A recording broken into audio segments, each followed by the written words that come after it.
At the center of the Norse spiritual cosmos is an ash tree, Yggdrasil, which grows out of the Well of Urd. The 9 worlds are held in the branches and roots of the tree. The name Yggdrasil means Ygir's horse. Another name, Asker Yggdrasil, means the ash tree of the horse of Ygir. Ygir meaning the terrible one, and is another name for the All-Father Odin. The horse of Odin is the 8-legged Sleipnir.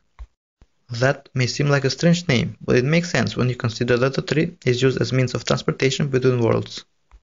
Odin rides the Sleipnir up and down Yggdrasil's trunk, and through its branches on his frequent journeys throughout the 9 worlds. And Urd means destiny, so the Well of Urd could therefore just be called the Well of Destiny. These names could also come from the 3 maidens called the Norns. Their names are Urd, what once was, Verdandi, what is coming to being, and Skuld, what shall be. They live under Yggdrasil and shape destiny by carving runes, the magical alphabet of the ancient Germanic peoples, in the tree. In addition to the inhabitants of the 9 worlds, several beings live in, on, or under the tree itself. Some of the most important are an unnamed eagle and a hawk called Verdfellnir, that live in the upper branches of the tree. In the upper branches of the tree live a hawk called Velfernir and an unnamed eagle. Well, that doesn't seem right. I'm just gonna call the eagle Ragnar, because why not? Well, it's better than without a name at all. Anyway, a number of dragons or snakes, most notably Nidhogg, are trying to destroy the roots from below. A squirrel, Ratatosk, carries messages between Nidhogg and the eagle, and they're not good ones. 4 deer, Dane, Dvalin, Duneyr, and Durathror, nimble the highest shoots. In the branches of the tree stand the 9 worlds.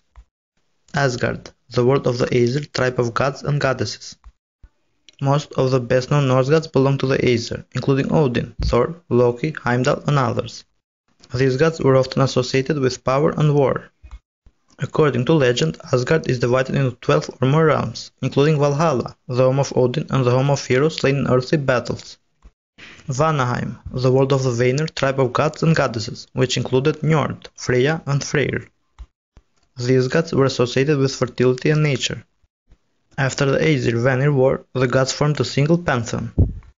Midgard, our world, the world of the humans. The name means middle enclosure.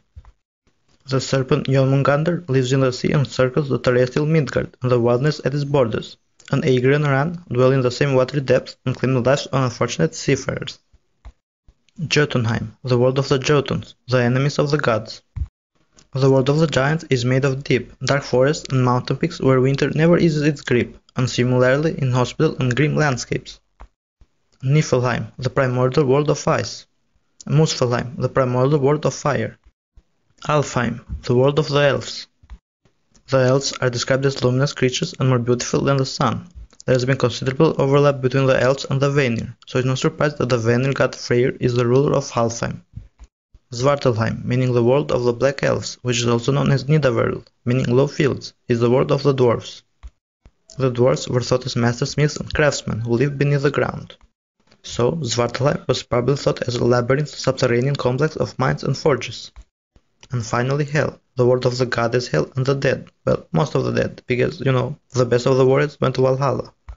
And actually a few other places.